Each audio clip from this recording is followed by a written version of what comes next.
In the endless white of a frozen world, where a person is more likely to be swallowed by the cold than by fear, Captain Walton spotted a lone figure staggering across the ice, moving as if a secret far too heavy for any human was pressing down on his shoulders.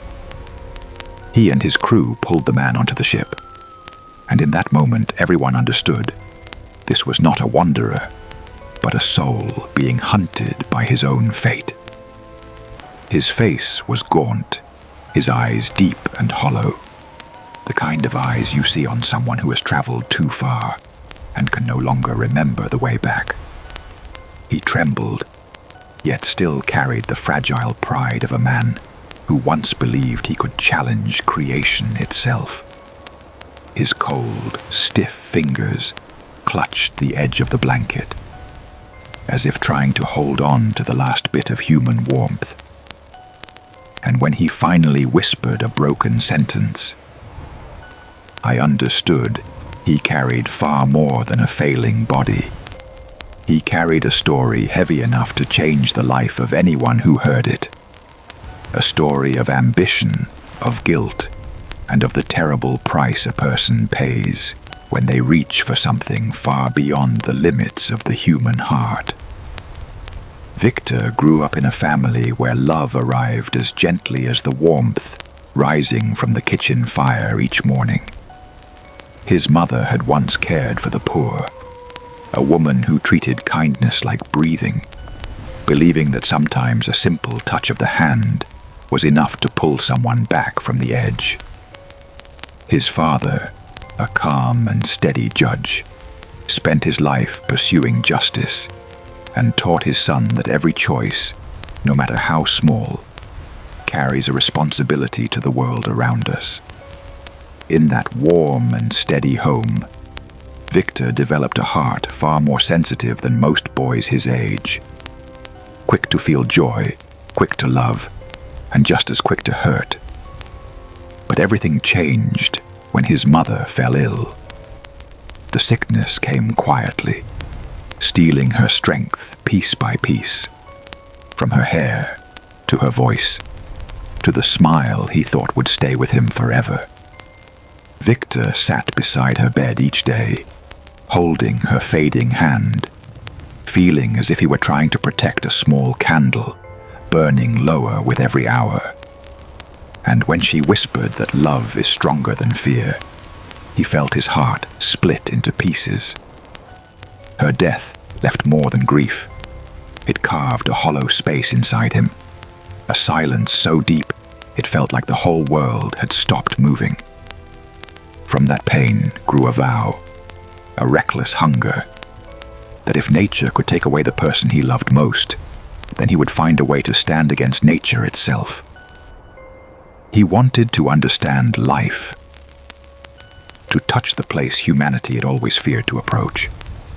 What he did not know was that this desire was the first crack, small, invisible at first, but enough to turn his entire life into a path leading straight into the darkness he would one day create. When Victor left home for the University of Ingolstadt, he carried with him not only the grief of losing his mother, but also a quiet vow that he would uncover the secret of life itself. In those first days in the unfamiliar city, he felt as if he had stepped into a completely different world. A world where knowledge was no longer gentle lessons, but doors opening to things humanity had never dared to touch. Each evening in the laboratory, he stared at unfinished experiments the same way he stared into his own heart. A heart desperate for answers no matter the cost. He studied anatomy, decay, the way a body holds its last trace of warmth, and the more he learned, the more he believed that life was not a sacred boundary, but simply a door no one had yet found the courage to knock on. His professors warned him that some limits were meant to be respected, but the wound left by his mother's death ran too deep, turning their warnings into distant echoes. Victor told himself that if science could save even one soul from death, then surely that was the right path. From that belief, he threw himself into sleepless nights, surrounded by yellow lamplight and pages worn thin with time, feeling as if he alone could see the road ahead. He gathered nameless pieces of the human body, recorded every detail, every reaction, every change, as if he were completing a poem that creation itself had abandoned. But he did not see that his own heart was slowly drifting away from the real world.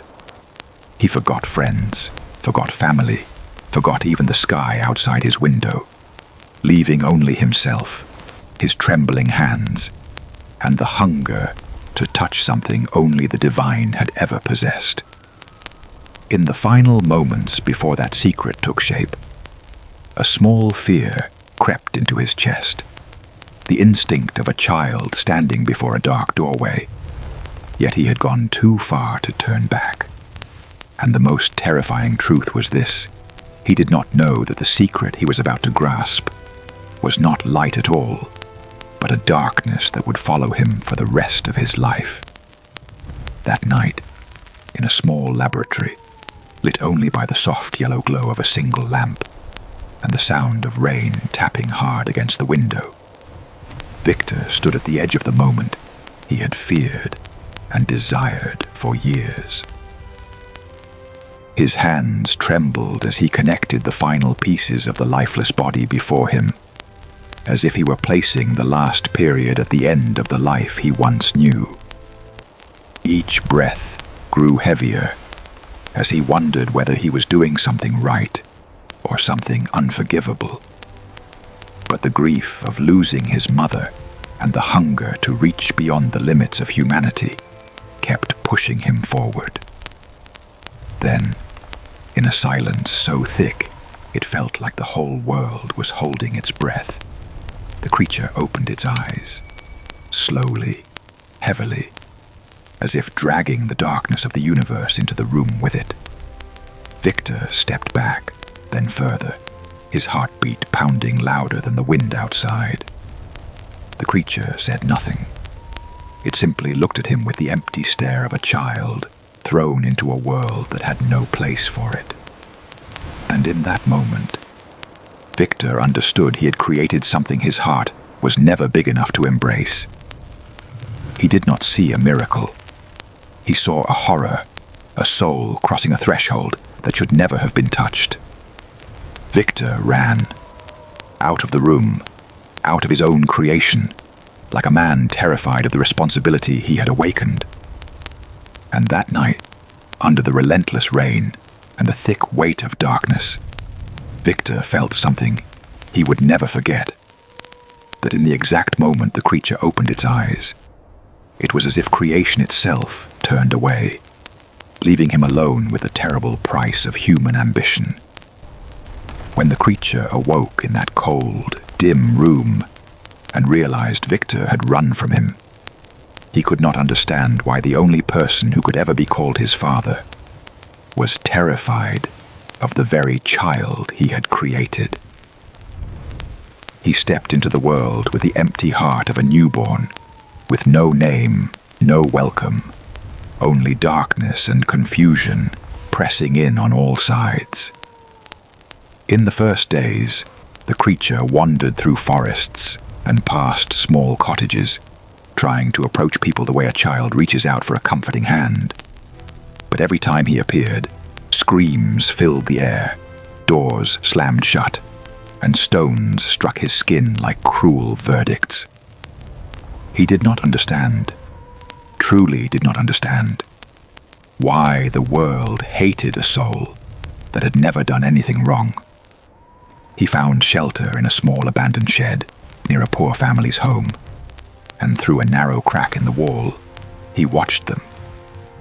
He watched them share the last piece of bread. He watched them hold each other when the nights grew cold. And in those quiet moments, he learned how to speak, how to read, how to feel someone else's sorrow as if it were his own. He helped them silently, chopping wood at dawn, clearing snow from their doorway, hoping that if he was kind enough, gentle enough, patient enough, they might one day see he was not a monster, but a heart waiting to be recognized. But the day he stepped out, trying to smile, trying to say a simple hello, the family ran in terror. Their eyes were filled with horror, as if he were some ghost rising from the depths. In that moment, the creature's heart shattered. He understood a brutal truth that sometimes the world does not care who you are or how good you try to be. If you are different, you will always be pushed away. From that pain, he carried a wound that would never heal. The wound of a child rejected at the very moment he only wanted love. And that rejection, quiet and merciless, began turning the innocence inside him into something neither Victor nor the world would have the courage to face. After days of being rejected by the world, the creature wandered without purpose, carrying a heart cracked by loneliness, anger, and confusion, like a lost child who had no one to call out to, no one to help him understand why he hurt so much. And then one foggy afternoon in the woods near Geneva, he met William, Victor's young brother. A little boy with bright eyes and an innocence the creature had never been given. He tried to approach him gently, the way a child reaches out hoping to make a friend. But when William screamed, called him a monster, and tried to run, something inside the creature shattered for the final time. The boy's terrified words cut through him like metal, scraping against an open wound. And in that split second, the pain of rejection turned into anger, and anger into action before he could understand what he was doing. His large hand closed around William, not to kill, but to silence the scream. Yet the strength he could not control took the child's life in an instant. The creature froze, staring at William's small body lying still beneath him, and for the first time, he understood the horror he was capable of. He had not meant to kill. He had only wanted the fear to stop. But the world had already turned its back on him, and now it would push him even deeper into darkness. In panic, he planted evidence on Justine, hoping Victor would understand that his pain would no longer be his alone. With that single death, the first blood was spilled, and the creature stopped being only a wounded child. He became what the world had called him from the beginning, a monster shaped by loneliness, fear, and the hands of the man who created him, Victor Frankenstein. In the mist-covered forest, Victor finally faced the creature he had abandoned, as though he were confronting the part of his own humanity he had tried to bury. What stunned him was not rage or violence, but the tired sorrow in the creature's eyes, the kind of sorrow that belongs to a soul desperate simply to be understood. The creature did not roar, did not charge at him. It spoke instead, its voice low and trembling, like someone who has carried too much pain for too long, saying it could no longer survive in such loneliness. It told Victor about nights spent watching families through cracks in wooden walls, about quiet dreams of being seen, not with fear, but with compassion. And then came the plea, born from a heart, scraped raw, create for me someone like me, a companion so I no longer have to wander alone in the shadows of this world. Victor felt something tighten in his chest, a mix of guilt, fear, and a strange, aching sympathy. The creature was not asking for power, nor revenge. It was asking for the most human thing of all, someone to love, and someone who might love it back. And in that silent forest, Victor understood that this was not a deal between a man and a monster, but between two abandoned souls, each hurting in ways the other could barely name. When Victor began creating a companion for the creature, he carried a kind of torment he had never known before. On one side was the promise he made to a lonely soul. On the other was the fear that he was opening a door to something far darker than anything he had already done. Each night in the laboratory, the warm lamplight fell across cold pieces of a body, and Victor felt as if he were signing his old mistake all over again. Every stitch, every hurried breath, revealed a man no longer driven by the purity of knowledge, but by guilt, by fear, by the crushing weight of responsibility he could not escape. But as the form of the woman slowly took shape, a quiet dread rose in Victor's chest.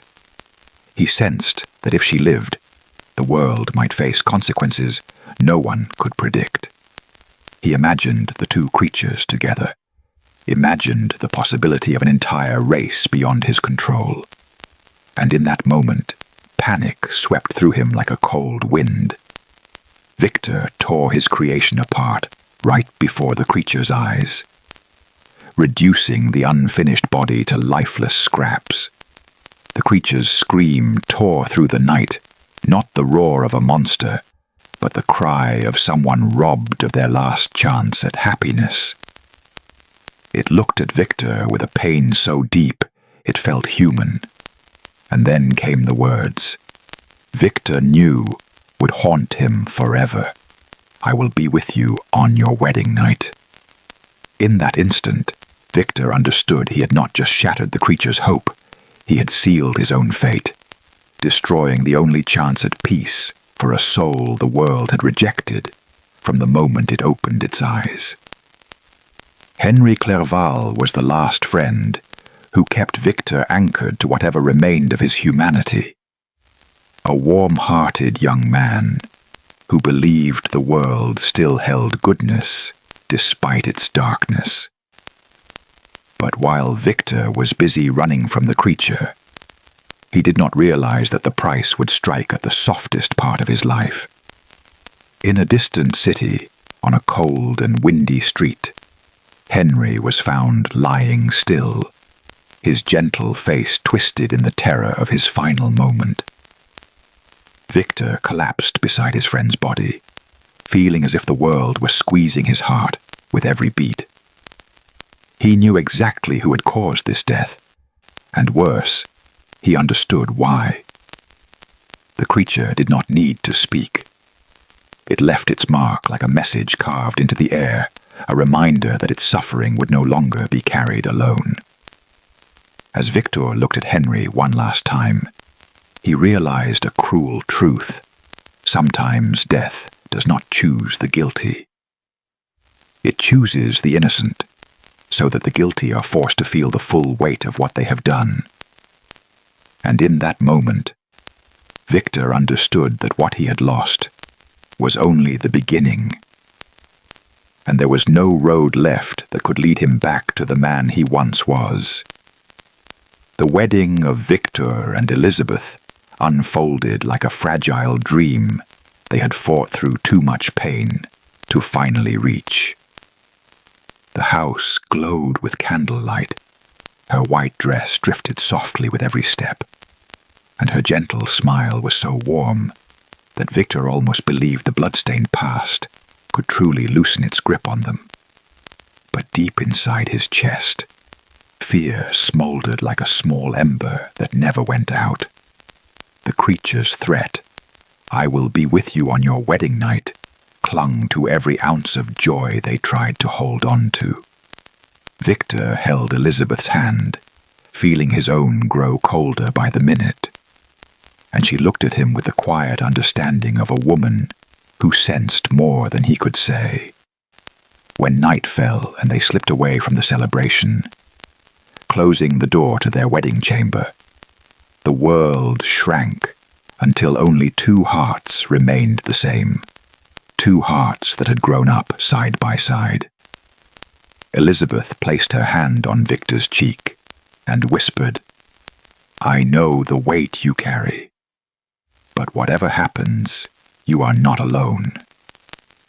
Her words were comfort and torment at the same time, pressing right into the guilt he had been dragging for years. Victor stepped into the hallway to check every corner, his footsteps heavy like chains. The wind outside brushed past the window, sounding eerily like someone whispering in the dark. Then suddenly, a scream cut through the night, short, sharp, enough to rip his heart apart. Victor ran back into the room, and the sight before him nearly stole the air from his lungs. Elizabeth lay on the floor, her white dress pale against the cold. Her eyes wide with the confusion of someone who never understood why death had come for her at the moment she believed she was finally safe. The creature had come, silent, precise, and taken the only person who still loved Victor despite everything. He fell to his knees, gathering her cooling body into his arms, and in that suffocating stillness, he understood a cruel truth. Sometimes the price of ambition is not paid in a moment of pain, but in losing the one soul who could have saved the last human part of you. After Elizabeth's death, Victor was no longer the man shaped by youthful dreams. He became a shadow, kept alive by grief, driven forward by one purpose alone, to chase the creature to the very end of the world. He walked through frozen roads and nameless villages, carrying an empty heart and eyes dimmed to ash. Every trace the creature left behind felt like a challenge carved into the snow, pulling Victor into storms, into nights so dark they swallowed the horizon, his body failing, but his fury refusing to rest. Many nights he collapsed beside icy rivers, asking himself whether he was seeking justice, or simply chasing the last pieces of humanity he had already lost. But each time he closed his eyes, Elizabeth's face rose from the darkness, enough to force him to stand and keep moving. Eventually, the pursuit stopped being a chase between a man and a monster. It became a struggle between a broken soul and a destiny tightening around him like a noose. And Victor understood that whether he ever caught the creature or not, there was no path left that could lead him back to the life he once had. When Victor took his final breath on that ship drifting through a sea of ice, everyone believed the tragedy had finally reached its end. But then the creature appeared in the doorway, its towering body trembling as if even the freezing wind could not match the pain storming inside it. It looked at Victor's still figure, this man who had created it, abandoned it, and shaped it into something it never wished to become. And in that moment, the creature's eyes reddened like those of a child losing a father for the second time. It reached out, touching Victor's hand with a gentleness that seemed impossible for something the world called a monster, its fingers shaking as if afraid the body might crumble beneath its touch. In a broken, trembling voice, it confessed that it had never wanted to commit horrors, that all it ever wanted was to be loved, to be seen, to exist as a soul and not a mistake. The anger, the deaths, the endless trail of tragedy, they were, at their core, the cries of a heart thrown into darkness far too early. The men on the ship stood silent, stunned, because none of them had imagined that the creature they feared could weep for the man who had rejected him. In that moment, the line between man and monster blurred until it was impossible to tell where one ended and the other began. The creature lifted Victor for a brief moment, as if giving the farewell it had never been allowed to speak, then turned away and stepped into the blinding snowstorm. It walked toward a death it believed would free it from the pain it had carried for too long. And what remained on that frozen ship was a heavy, devastating silence. A silence that forced everyone to wonder if the true monster had ever been the creature at all, or the world that took an innocent child of creation and turned him into one from the very moment he opened his eyes.